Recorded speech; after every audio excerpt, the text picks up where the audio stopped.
പ്രിയമുള്ളവരെ, ദാവീദ് നഗ്നനായി നൃത്തം ചെയ്തെന്നൊന്നും വേദപുസ്തകത്തിൽ എഴുതിയിട്ടില്ല.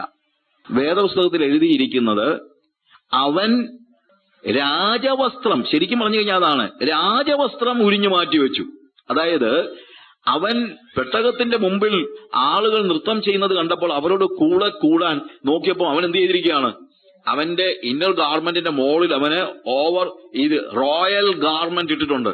അപ്പൊ അവനോട് തന്നെ ചോദിച്ചു, എടാ, രാജാവിന്റെ വസ്ത്രം ധരിച്ച് ദൈവത്തിന്റെ മുമ്പിൽ നൃത്തം ചെയ്യാൻ ഞാൻ ആരാ? അതുകൊണ്ട് അവൻ എന്ത് ചെയ്തു? രാജാവിന്റെ ആ മേലാടെ ഊരി വെച്ചിട്ട് സാമാന്യ ജനത്തിൽ ഒരുത്തനെ പോലെ നൃത്തം ചെയ്തു. അല്ലാതെ ആത്മാവ് കയറിയ തുണി പറിച്ചു കളയുമെന്ന് ആരും ചിന്തിക്കരുത്. ഞാൻ പറയുന്നത് വെറുതെ ഒന്നുമല്ല, ഇതൊക്കെ പലയിടത്തും ഉണ്ടാകുന്ന പ്രശ്നം. ആൾക്കാർ പറയുന്ന കാര്യമാണ്, അത് ദാവീദ് നഗ്നനായി നൃത്തം ചെയ്തില്ലെന്ന്. ഞാൻ പറഞ്ഞ മനസ്സിലായോ? മീകൾ ഇത് കണ്ടപ്പോഴത്തേക്ക് മീകൾ ചോദിക്കുന്നു, നീ സാമാന്യ ജനത്തിൽ ഒരുത്തനെ പോലെ, നഗ്നനായെന്നല്ല എഴുതിയിരിക്കുന്നത്, നീ സാമാന്യ ജനത്തിൽ ഒരുത്തനെ പോലെ കുതിച്ചു ചാടുന്നത് എന്തുകൊണ്ടാണ്? നീ എന്തുകൊണ്ടാണ് രാജവസ്ത്രം? അവളെ സംബന്ധിച്ചുള്ള അവൾ രാജാവിന്റെ മോളായിട്ട് വളർന്നതല്ലേ, അവൾക്ക് മനസ്സിലാകുന്നില്ല രാജാവ് രാജവസ്ത്രം ഉരിഞ്ഞു കളഞ്ഞിട്ട് സാമാന്യ ജനത്തിന്റെ ഇടയിലേക്ക് കയറുന്നത്. അവന്റെ ഡിഗ്നിറ്റി കളഞ്ഞു എന്നുള്ളതാണ് അവിടെ പറയുന്നത്. ഡിഗ്നിറ്റി. ഇതൊക്കെ ഈ ഇടയ്ക്ക് പറയുന്നതിന്റെ കാര്യം ഇതാണ്. വെറുതെ ആവശ്യമില്ലാതെ ദുർവ്യാഖ്യാനങ്ങൾ നടത്തി മനുഷ്യരെ ബുദ്ധിമുട്ടിക്കുന്ന ഒത്തിരി പേരിറങ്ങിയിട്ടുണ്ട്. അവർക്ക് വേദോസം അറിയത്തില്ല, അതുകൊണ്ട് പറയുന്നതാണ്. You got my point? Hallelujah. അപ്പൊ എന്നതുപോലെ കർത്താവ് എന്ത് ചെയ്തു? അവന്റെ മേലാടെ ഊരി വെച്ചു എന്നേ ഉള്ളൂ, അല്ലാതെ അവൻ വിവസ്ത്രനായി എന്നവിടെ അർത്ഥമില്ല. മേലാടെ ഊരി വെച്ചിട്ട് താഴേക്ക് ഇറങ്ങി എന്ത് ചെയ്യുന്നു? അരയിലെ ഒരു തുവർത്ത് ചുറ്റി. അവിടെ എഴുതിയിരിക്കുന്നത്, ഒരു പാത്രത്തിൽ വെള്ളം പകർന്ന് ശിഷ്യന്മാരുടെ കാൽ കഴുകുവാനും അരയിൽ ചുറ്റിയിരുന്ന തുണി കൊണ്ട് തുവർത്തുവാനും തുടങ്ങി. നമ്മളുടെ ഇവിടെ, നമ്മളെ സാമൂഹ്യ പശ്ചാത്തലത്തിൽ നമ്മൾ സാധാരണ നിലയിൽ ഇപ്പൊ ആഫ്രിക്കയിലെ ഞങ്ങൾ പോകുന്ന സ്ഥലങ്ങളിലാണെങ്കിലും മൊസാംബിക്കിലും ഒക്കെ നമ്മളിപ്പം എവിടെയെങ്കിലും ചെന്ന് കഴിഞ്ഞാൽ ഉടനെ തന്നെ അവിടുത്തെ വീട്ടിലെ ആരെങ്കിലും ഒരാൾ വന്നിട്ട് സാധാരണ രീതിയിൽ അവിടുത്തെ ഒരു പെങ്കൊച്ചോ അല്ലെങ്കിൽ ആരെങ്കിലും വന്നിട്ട് ഒരു അല്പം ചൂടുള്ള വെള്ളം, അവിടെ ടാപ്പും ഒക്കെ കാണുമായിരിക്കും, പക്ഷെ അവര് നമ്മളെ ബഹുമാനിക്കുന്നത് എങ്ങനെയാണെന്ന് ചോദിച്ചു കഴിഞ്ഞാൽ നമ്മുടെ കയ്യിൽ അവർ വെള്ളം ഒഴിച്ചു തന്ന് കൈ കഴിക്കാനാണ്. അത് ഭയങ്കര രസകരമാണ്. നമ്മൾ ഉദ്ദേശിക്കുന്നതിനേക്കാൾ ഹൈജീനിക് ആയിട്ട് ചിലപ്പോൾ നമ്മൾ ചിന്തിക്കും, ജെസിയൊക്കെ സാധാരണ പറയാറുണ്ട്, എന്റെ ദൈവമേ അവരൊക്കെ ഇവിടെ വന്നു കഴിഞ്ഞാൽ നമ്മൾ എങ്ങനെ അവരെ ട്രീറ്റ് ചെയ്യുന്നു. അത്രയ്ക്കും ഹോസ്പിറ്റാലിറ്റി ഈ പറയുന്ന ആഫ്രിക്കൻ ആൾക്കാരുടെ ഇടയിലുണ്ട്.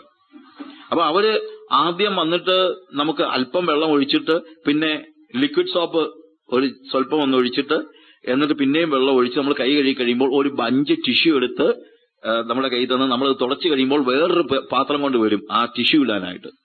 അങ്ങനെയൊക്കെ അവിടെ ചെയ്യുന്നത്. എന്നാൽ ഏൻഷ്യൻ നിയർ ഈസ്റ്റില് അല്ലെങ്കിൽ യഹൂദന്മാരുടെ ഇടയിൽ ഈ കൈകൾ കഴുകിക്കുന്നതിന് പകരം കാല് കഴുകുകയാണ് അവരുടെ പതിവ്. പക്ഷെ ആരാണ് കാല് കഴുകുന്നത്? അതാണ് ചോദ്യം. ഒരു വീട്ടിൽ എന്നെ വിരുന്നിന് വിളിച്ച്, അല്ലെങ്കിൽ നമ്മളെ ഒരു ടീമിനെ വിരുന്നിന് വിളിച്ചു കഴിഞ്ഞാൽ ആ വീട്ടിൽ ചെല്ലുമ്പോൾ നമ്മുടെ കാല് കഴുകുന്നത് സ്വാഭാവികമായി ആ വീട്ടിലെ അടിമയാണ്. സ്ലേവ്, സെർവന്റ് അല്ല, സ്ലേവ്. അന്ന് പല വീടുകളിലും അടിമകൾ ഉണ്ട്. അടിമയാണ് നമ്മുടെ കാല് കഴുകുന്നത്. ഇനി ആ വീട്ടിൽ അടിമകൾ ഇല്ലെങ്കിൽ ആ വീട്ടിലെ ഏറ്റവും ചെറിയ ആളാരാണോ, കുഞ്ഞെന്നർത്ഥത്തിലല്ല, ഏറ്റവും ഡിഗ്നിറ്റിയിലെ ഏറ്റവും താഴെയുള്ള ആള്, ഒരു പക്ഷേ ആ വീട്ടിലെ ഇളയ പിള്ളേരും വല്ലതും ആയിരിക്കും, അതല്ലെങ്കിൽ ജോലിക്കാർ വേറെ ആരെങ്കിലും ആയിരിക്കും, അതല്ലെങ്കിൽ മറ്റാരെങ്കിലും ആയിക്കോട്ടെ. ആ വീട്ടിലെ ഏറ്റവും ചെറിയ ആളാരാണോ അവരാണ് എന്ത് ചെയ്യുന്നത്? കാല് കഴുകാനായിട്ട് വരുന്നത്. അപ്പോൾ ഇവിടുത്തെ പ്രത്യേകത എന്താന്ന് ചോദിച്ചു കഴിഞ്ഞാൽ, യേശു കർത്താവ് ഇറങ്ങി ചെയ്യുന്ന ജോലി ഇപ്പോൾ ആരുടെ ജോലിയാ ചെയ്യുന്നത്? അടിമയുടെ ജോലിയാണ്. പക്ഷെ മനസ്സിലാക്കണം, താൻ ആരാണെന്നും പിതാവ് സകലതും തന്റെ കയ്യിൽ ഭരമേൽപ്പിച്ചിരിക്കുന്നുവെന്നും താൻ ദൈവത്തിൽ നിന്ന് വന്ന് ദൈവത്തിന്റെ അടുത്തേക്ക് മടങ്ങിപ്പോകുന്നുവെന്നും അറിഞ്ഞിരിക്കെ. അപ്പൊ ഇഗ്നറൻസിൽ നിന്നല്ല യേശു അടിമയുടെ ലെവലിലേക്ക് താഴ്ന്നിറങ്ങി വരുന്നത്. അടിമയുടെ ജീവിതം, അടിമയുടെ പ്രവൃത്തി ചെയ്യുക എന്നുള്ളത് യേശു കർത്താവിന്റെ തീരുമാനമാണ്, ചോയ്സാണ്, തെരഞ്ഞെടുപ്പാണ്. അവൻ അടിമയായതുകൊണ്ടല്ല. ഞാൻ പറഞ്ഞതിന്റെ അർത്ഥം നമ്മൾ ഗ്രഹിക്കുന്നുണ്ടല്ലോ, അത് വളരെ ഇമ്പോർട്ടന്റ് ആണ്. അപ്പം ഒരു വീട്ടിലെ അടിമ വന്ന് കാല് കഴിയാൽ അതിനകത്ത് വലിയ അത്ഭുതമില്ല. പക്ഷെ ഇതാരാണ്? സർവ്വപ്രപഞ്ചത്തിന്റെയും ഉടയവൻ, ദൈവം സകലതും അവനെ ഭരമേൽപ്പിച്ചിരിക്കുന്നു. അവൻ ദൈവത്തിൽ നിന്ന് വന്നുവെന്നും ദൈവത്തിന്റെ അടുത്തേക്ക് മടങ്ങിപ്പോകുന്നുവെന്നും അവൻ അറിഞ്ഞിരിക്കുന്നു. അവൻ അറിയാത്തല്ല, അവന്റെ ഡിഗ്നിറ്റിയെ കുറിച്ച്, അവന്റെ മഹത്വത്തെക്കുറിച്ച്, അവന്റെ ഗ്ലോറിയെ കുറിച്ച് അവന് നന്നായിട്ട് അറിയാം. പക്ഷേ അവൻ താഴേക്ക് താഴേക്ക് താഴേക്ക് ഇറങ്ങി വരുന്നു എന്നുള്ളതാണ് ഏറ്റവും വലിയ പ്രത്യേകത. ലൂക്കോസിന്റെ സുവിശേഷം അതിന്റെ 9-ാം അധ്യായം അതിന്റെ 46-ാമത്തെ വാക്യം വായിക്കുമ്പോൾ അവിടെ പറയുന്നൊരു കാര്യമുണ്ട്. അവരിൽ വെച്ച് ആർ വലിയവൻ എന്ന ഒരു വാദം അവരുടെ ഇടയിൽ നടന്നു. യേശു അവരുടെ ഹൃദയവിചാരം കണ്ട് ഒരു ശിശുവിനെ എടുത്ത് അരികെ നിർത്തി, ഈ ശിശുവിനെ എന്റെ നാമത്തിൽ ആരെങ്കിലും കൈക്കൊണ്ടാൽ എന്നെ കൈക്കൊള്ളുന്നവനോ എന്നെ അയച്ചവനെ കൈക്കൊള്ളുന്നു. നിങ്ങൾ എല്ലാവരിലും ചെറിയവനായവൻ അത്രേ വലിയവനാകും എന്ന് അവരോട് പറഞ്ഞു. അപ്പൊ ഇതിന്റെ പശ്ചാത്തലം നമ്മൾ ഒന്ന് യഹൂദന്മാരുടെ സംസ്കാരത്തെക്കുറിച്ചാണ് ഞാൻ പറഞ്ഞത്. യഹൂദന്മാരുടെ സാംസ്കാരിക പശ്ചാത്തലം അനുസരിച്ച് ആരാണ് കാല് കഴുകുന്നത്? അടിമ. പക്ഷെ ഇവിടെ ഒരു പ്രത്യേകമായ മറ്റൊരു സാഹചര്യം കൂടെ ഉണ്ട്. എന്താണെന്നറിയാമോ? അവരുടെ ഇടയിൽ ഒരു വലിയ തർക്കം ഉണ്ടാകുന്നു. എന്താണ് തർക്കം? ആരാണ് ഞങ്ങളുടെ കൂട്ടത്തിൽ വലിയവൻ? കാരണം ആർക്കും ചെറിയവനാകാൻ മനസ്സില്ല. ആരാണ് വലിയവൻ എന്ന് ചോദിച്ചു കഴിഞ്ഞാൽ എല്ലാവരും പറയുന്നത് ഞാനാണ് വലിയവൻ എന്നാ. അപ്പൊ പിന്നെ ചെറിയവൻ ഇല്ലാതായി പോയി. പിന്നെ ആരാ കാല് കഴുകുന്നത്? അപ്പൊ യേശു പറഞ്ഞു, ഞാനാണ് ഏറ്റവും ചെറിയവൻ. യേശുവിന് അവൻ ആരെന്നറിയാമായിരുന്നു. പക്ഷെ ശിഷ്യന്മാർക്ക് അവരാരാന്നുള്ളത് അറിയത്തില്ലായിരുന്നു. യേശുവിന് അവൻ ആരാണെന്നുള്ളത് അറിയാമായിരുന്നു. പക്ഷെ ശിഷ്യന്മാർക്ക് അവരാരാണെന്നുള്ളത് അറിയില്ലായിരുന്നു. ഞാൻ പറഞ്ഞല്ലോ, യേശുവിന്റെ ചോയ്സ് ആണ്. യേശു ഇറങ്ങി ഇറങ്ങി ഇറങ്ങി വന്നയാളാ. നമ്മൾ ഫിലിപ്പി ലേഖനം വായിക്കുമ്പോൾ അതിന്റെ 2-ാം അധ്യായത്തിന്റെ 5 മുതലുള്ള വാക്യങ്ങളില് നമ്മൾ കാണുന്ന ഒരു ഭാഗമുണ്ടല്ലോ, ക്രിസ്തുവേശുള്ള ഭാവം തന്നെ നിങ്ങളിലും ഉണ്ടായിരിക്കട്ടെ. എന്നിട്ട് യേശുവിന്റെ പ്രത്യേകത പറയാണ്, അവൻ ദൈവരൂപത്തിൽ ഇരിക്കെ ദൈവത്തോടുള്ള സമത്വം മുറുകെ പിടിച്ചുകൊള്ളണം എന്ന് വിചാരിക്കാതെ ദാസരൂപമെടുത്ത് മനുഷ്യ സാദൃശ്യത്തിലായി തന്നെത്താൻ ഒഴിച്ച് വേഷത്തിൽ മനുഷ്യനായി വിളങ്ങി തന്നെത്താൻ താഴ്ത്തി മരണത്തോളം, ക്രൂശിലെ മരണത്തോളം തന്നെ അനുസരണമുള്ളവനായി തീർന്നു. അവിടെ പറഞ്ഞിരിക്കുന്ന വാക്കെന്താണ്? അവൻ ദൈവരൂപത്തിൽ ഇരിക്കെ. He was equal with God. അവൻ ദൈവത്തോട് സമനായിരിക്കെ. അതാണ് അവിടുത്തെ അർത്ഥം. അവനിൽ നിന്ന്, അല്ലെങ്കിൽ അവൻ ദൈവത്തോട് സമനായിരിക്കെ ആ ദൈവത്തോടുള്ള സമത്വം മുറുകെ പിടിച്ചുകൊള്ളണം എന്ന് വിചാരിക്കാതെ അവൻ ഭൂമിയിലേക്ക് ഇറങ്ങി വന്നു. യേശു ഭൂമിയിലേക്ക് ഇറങ്ങി വരുന്ന ആ കാര്യം ഓർത്താൽ ശരിക്കും പറഞ്ഞാൽ നമ്മൾ ഞെട്ടിപ്പോകും. കാരണം യേശു ഭൂമിയിൽ തച്ചന്റെ മകനായി ജനിച്ചു എന്നുള്ളത് അല്ല, യേശു ഭൂമിയിൽ ഒരു മനുഷ്യനായി ജനിച്ചാൽ തന്നെ ദൈവം ചെയ്യുന്ന ഏറ്റവും വലിയ സാക്രിഫൈസ് അതാണ്. ഏറ്റവും വലിയ സാക്രിഫൈസ്. ഞാൻ പണ്ട് മരിപ്പച്ച എന്ന് പറഞ്ഞ മാസിയ ഞാൻ തുടങ്ങിയത്, അത് നടത്തിക്കൊണ്ടിരിക്കുന്ന സമയത്ത് ഒരിക്കല് ജെയിംസ് ഇർവിൻ ചന്ദ്രനിൽ പോയിട്ടുള്ള ഒരാളെ ഇന്റർവ്യൂ ചെയ്യാൻ ഞങ്ങളുടെ മാഗസിൻ ഒരു ഇന്റർവ്യൂ ഉണ്ടായിരുന്നു. അപ്പൊ അദ്ദേഹത്തോട് പല ചോദ്യങ്ങൾ ചോദിച്ച കൂട്ടത്തിൽ ഒരു ചോദ്യം ചോദിച്ചത്, how did you feel when you are in moon? ചന്ദ്രനിൽ ചെന്ന് നടന്നപ്പോൾ നിങ്ങൾക്ക് എന്താണ് ഫീൽ ചെയ്തത്? അപ്പൊ അദ്ദേഹം പറഞ്ഞ ഒരു ഉത്തരം ഞാൻ എന്റെ മാസികക്കകത്ത് അന്ന് എഴുതിയിട്ടുണ്ട്. അദ്ദേഹം പറഞ്ഞ ഉത്തരം, ഇറ്റ് ഈസ് വണ്ടർഫുൾ. ചന്ദ്രനിൽ നടക്കാന്ന് പറയുന്നത് ഒരു പ്രത്യേക എക്സ്പീരിയൻസ് ആണ്. It is wonderful.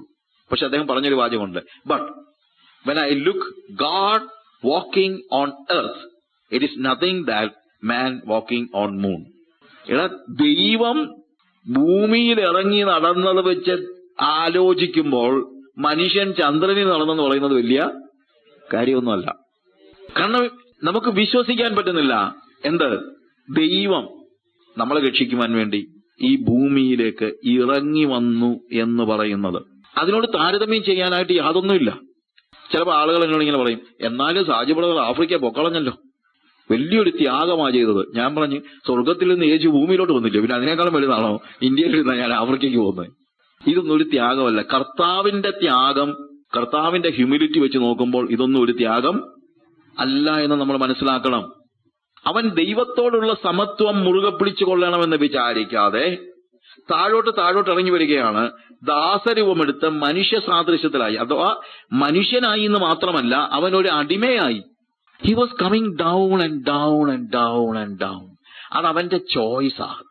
യേശുവിന്റെ താഴ്ച എന്ന് പറയുന്നത് ഒരു അടിമ വംശത്തിലേക്ക് വരുവാനുള്ള അവന്റെ തീരുമാനം എന്ന് പറയുന്നത് ഒരു ആക്സിഡന്റലായിട്ട് വന്നതല്ല, അതവന്റെ ചോയ്സാണ്. പ്രിയമുള്ളവരെ, താഴ്മ എന്ന് പറയുന്നത്, ഹ്യൂമിലിറ്റി എന്ന് പറയുന്നത് നമ്മുടെ ചോയ്സ് ആയിരിക്കണം, നമ്മുടെ തീരുമാനമായിരിക്കണം. അതാണ് യേശുക്രിസ്തുവിന്റെ ഭാവം. ക്രിസ്തുവേശുള്ള ഭാവം തന്നെ നിങ്ങളിലും ഉണ്ടായിരിക്കട്ടെ. And he came down. അവൻ ഇറങ്ങി ഇറങ്ങി ഇറങ്ങി ഇറങ്ങി ഏറ്റവും താഴേക്ക് വന്നു, ഒരടിമയായിട്ട്. മനുഷ്യനാകുന്നത് തന്നെ അത്ഭുതമാണ്, പക്ഷെ അവൻ അടിമയായി തീർന്നു. എന്താണെന്നറിയാമോ? ഞാൻ അതിനെക്കുറിച്ച് പലപ്പോഴും ആലോചിച്ചിട്ടുണ്ട്. എന്താണ് കർത്താവ് ഇങ്ങനെ ചെയ്യാൻ കാര്യം? എന്താണെന്നറിയാമോ? യേശുവിന്റെ അടുത്ത് ഒരു വ്യക്തിക്കും ചെന്നിട്ട് പറയാൻ കഴിയരുത്, കർത്താവേ എന്റെ പ്രയാസം വല്ലോ നിനക്കറിയാമോ?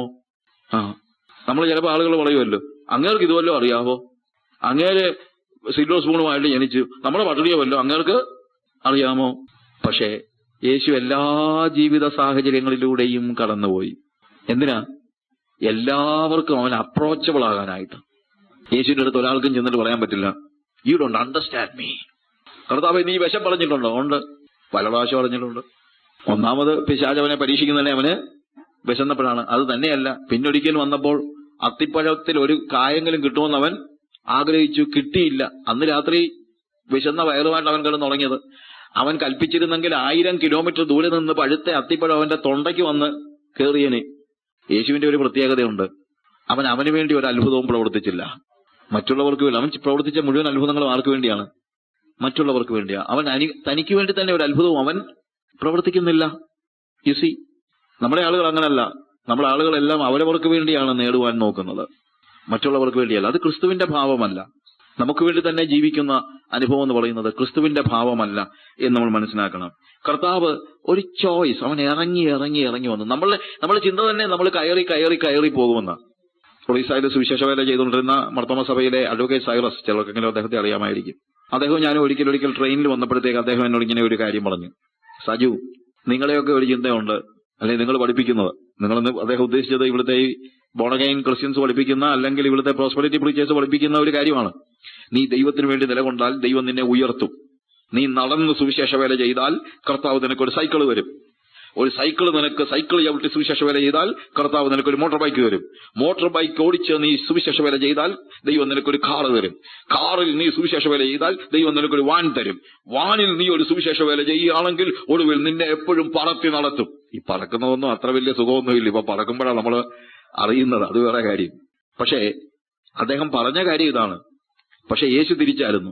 നമ്മുടെ മനസ്സിലെ ആത്മീയ ഔന്നത്യം എന്ന് പറയുന്നത് നടന്ന് സൈക്കിൾ ചവിട്ടി ബൈക്ക് ഓടിച്ച് കാറ് ഡ്രൈവ് ചെയ്ത് പറന്നു പോകുന്നതാണ് നമ്മുടെ മനസ്സിലെ സ്വപ്നം. പക്ഷെ യേശു പറന്ന് താഴോട്ട് വന്ന്, നമ്മളെ ഭാഷ പറഞ്ഞാൽ പറന്ന് കാർ ഓടിച്ച് മോട്ടോർ സൈക്കിൾ ഓടിച്ച് സൈക്കിൾ ചവിട്ടി നടന്നു പോകുന്ന ആ റിവേഴ്സിലാണ് കർത്താവിന്റെ ജീവിതം. ആ ഭാവമാണ് നമുക്ക് ഉണ്ടാകേണ്ടത്. ക്രിസ്തുവേശുള്ള ഭാവം തന്നെ നിങ്ങളിലും ഉണ്ടാകുമാറാകട്ടെ. അതാണ് അവന്റെ ശുശ്രൂഷയുടെ പ്രത്യേകത. അവന്റെ ശുശ്രൂഷ എന്ന് പറയുന്നത് റിയൽ ഹ്യൂമിലിറ്റിയിലാണ് അവൻ ചെയ്തത്, അല്ലാതെ നിർബന്ധിക്കപ്പെട്ടത് കൊണ്ട് ചെയ്തതല്ല. അതവന്റെ ചോയ്സ് ആണെന്ന് ഞാൻ പറയാൻ കാര്യം അതാണ്. അവൻ ഗതികേട് കൊണ്ട് ദാസ്യ വേഷമെടുത്തതല്ല, അവന്റെ ചോയ്സ്. അവൻ ചൂസ് ചെയ്തു. കാര്യം എന്താണ്? എല്ലാവർക്കും അവൻ അപ്രോച്ചബിൾ ആകണമെന്ന് അവന് നിർബന്ധമുണ്ടായിരുന്നു. The disciples were fighting for a throne. ഇപ്പം മത്തായിയുടെ സുവിശേഷത്തിലാണെങ്കിലും അതിന്റെ മത്തായിയുടെ സുവിശേഷം 20-ാം അധ്യായം അതിന്റെ 20ഉം 21ഉം വാക്യങ്ങൾ വായിക്കുമ്പോൾ നമ്മളവിടെ കാണുന്ന ഒരു കാര്യമുണ്ട്. അന്ന് സബദിപുത്രന്മാരുടെ അമ്മ പുത്രന്മാരുമായി അവന്റെ അടുക്കൽ വന്ന് നമസ്കരിച്ച് അവനോട് ഒരു അപേക്ഷ കഴിച്ചു, നിനക്ക് എന്തു വേണമെന്ന് അവൻ അവളോട് ചോദിച്ചു. അവൾ അവനോട്, എന്റെ പുത്രന്മാർ ഇരുവരും നിന്റെ രാജ്യത്തിൽ ഒരുത്തൻ നിന്റെ വലത്തും ഒരുത്തൻ നിന്റെ ഇടത്തും ഇരിപ്പാൻ അരുളി ചെയ്യണമേ എന്ന് പറഞ്ഞു. അതിന് ഉത്തരമായി യേശു, നിങ്ങൾ യാചിക്കുന്നത് ഇന്നതെന്ന് നിങ്ങൾ അറിയുന്നില്ല. ഞാൻ കുടിപ്പാനിരിക്കുന്ന പാനപാത്രം കുടിപ്പാൻ നിങ്ങൾക്ക് കഴിയുമെന്ന് ചോദിച്ചു. കഴിയുമെന്ന് അവൾ പറഞ്ഞു.